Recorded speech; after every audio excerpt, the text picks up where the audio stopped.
Hello guys, this is for Aries. Aries, welcome dito sa ating channel, Kapalaran 888. Welcome. Alamin natin kung anong messages, vibration, gabay energy para sa lahat ng Aries. I hope na makaresonate kayo dito guys. Okay, thank you sa lahat ng Aries na naandito. Maraming salamat kayo sa patuloy na pagsubaybay dito sa aking channel ng Kapalaran 888. Okay, so stay lang dyan. Kasi marami tayong mga readings na darating. Okay. Okay, number 51, 66. Number 8, number 10. So, the lion. This is Leo energy. The lion. Wow. So, dito sinasabi ng baraha sa'yo na this is 51-6. And number 8, Aries. Nako, Aries. Sinasabi ng baraha sa'yo na posibleng ikaw ay pero wag kang magalit sa akin binabasa ko lang yung baraha. May iba sa inyo dito na pwedeng makaresonate, pwede yung iba. Posibleng ikaw ay medyo masashock. There's a sudden shock from bad news daw dito. So medyo, like for example, kung 'di ba yung Leo energy, yung lion is medyo strong yung personality niya. But medyo pwedeng manghina ka because of the bad news. Number 8, wow. So, because of this bad news na to, okay, because of this bad news, nako, Aries, yung bad news na to, Aries, this is the bad news about, parang bad news, disappointed ka, pero it's parang malayo naman to sa sinasabi dyan. So, but maybe yung iba, posibleng makatanggap kayo ng bad news about early death, parang ganon. So, may namatay and kakilala mo na maaga pa na hindi pa dapat siya mamatay, parang ganon. So, yun. Okay, binabasa ko lang guys ang baraha ha. So, baka i-bash nyo ako, magalit kayo. Yung nga sabi ko sa inyo, just connect your intuition sa mga baraha. Kung hindi naman yan resonated, hindi yan para sa'yo. Okay? Kunin mo lang yung energy, yung baraha na alam mo na para sa'yo. Okay, Aries. Okay, the barley moon appreciates. And the hare moon, okay, propagating energy. Yun na nga. So, sinasabi ng baraha sa'yo dito na because of the bad news, maybe, like for example, kaklase mo siya, nasa below 30 years old ka ba? Or below 20, parang, hindi. Kasi 18 years old yung reading natin above. So, basta bata ka pa. Sinasabi ng baraha dito na you need to appreciate kung ano yung meron ka sa ngayon. Like for example, good health. I-appreciate mo, mayroon kang love life, relationship, magandang pagsasamahan sa pamilya, mahal na mahal ka ng parents mo, ng mga tao sa paligid mo, you need to appreciate it. You need to appreciate kung ano yung meron ka kahit wala ka, i-appreciate mo pa rin. Because yun na nga, yung bad news na matatanggap mo is, sinasabi ng barahan na hindi lahat ng tao ay swerte. Hindi lahat ng tao meron ka. Yung wala ka, wala din yung iba nun.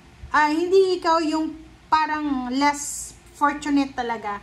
So, sinasabi ng baraha sa'yo dito na huwag kang matakot. Huwag kang matakot, huwag kang mag-alala. Kailangan mong lakasan ang loob mo. Okay? Okay. So, tingnan natin, Aries, kung ano pa bang messages. Yung hinahanap natin dito, good luck and good fortune. Maybe you're not, maybe this reading is not for money. Maybe this is for spiritual or emotional na, yun, good luck. You're still lucky because you're alive. If makatanggap ka ng bad news about death, diba? So, at least you're alive. So, you're still lucky. Okay, next card is the Lovers. Okay, Knight of Pentacles. Six of Swords. And Queen of Pentacles and Knight of Cups. Okay, Aries. Tingnan natin yung ilalim. Yung ilalim mo dito is Page of Swords and Three of Swords. Oh, talagang malungkot ka. So, sinasabi ng baraha sa'yo dito, talagang isang devastating, isang nakakabigla, nakakalungkot na balita ang pwedeng matanggap mo, na pwedeng magbigay sa'yo ng pain and heartaches. The Lovers, Knight of Pentacles, and Six of Swords. Dito sa barahang to, sinasabi ng baraha, isang mag-asawa, isang couple, ang posibleng magta-travel together, kasi kailangan nilang maghanap buhay together. So, maybe kasama yung anak, kung may anak, parang lilipat ng bahay, lilipat ng residence, para sa trabaho, para sa negosyo, or para sa stability and balance ng financial. Sa lugar na lilipatan nyo, parang, or kung saan ka man papunta, kasi yung direction na meron ka sa ngayon, is parang hindi siya maganda, na, anong tawag doon? Yung imbalance siya sa finances and emotional. Yung parang, nasa lugar ka na, kahit gusto mo magtrabaho, walang hiring. So, yung sinasabi ng barahan na yun yung problema sa pera, minsan yun yung rason kung bakit maraming naghihiwalay. Kasi nag-aaway, nagsusumbatan, ganyan. Yung isa sa kanila, pwedeng magloko, parang ganun. So, sinasabi ng baraha dito na couple siya na posibleng mag-travel para maghanap ng trabaho. And, kung saan daw kayo papunta, doon nyo makukuha yung financial and emotional happiness. Wow. Okay, Nine of Pentacles, diba? Sabi ko na sa'yo eh. So, sinasabi ng barahan na mixed emotions ka. Diba? Parang sinasabi dito na mixed emotions yung Aries na to. Because there's an emotional happiness, there's a financial and emotional wishes ka na posibleng matatanggap. Kumbaga, marami kang blessings na matatanggap. Emotional and financial wishes. But the problem is, may Nine of Swords ka. Yung parang, hindi ka makatulog because merong bumabagabag sa iyong kalooban. Okay? Like for example, kailangan mo ng pera. Diba? Yung parang ganun. Kailangan mo ng pera. So, kahit masaya yung, like, halimbawa, may problema, may mga health problems, ganito. Kahit nasa okasyon ka, diba? Parang may isip mo yung ganun.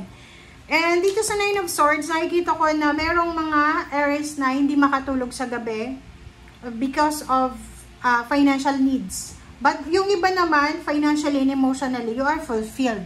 Kaya nga, diba, iba-iba. Kaya nga sabi ko sa inyo, kunin nyo lang yung energy na para sa inyo.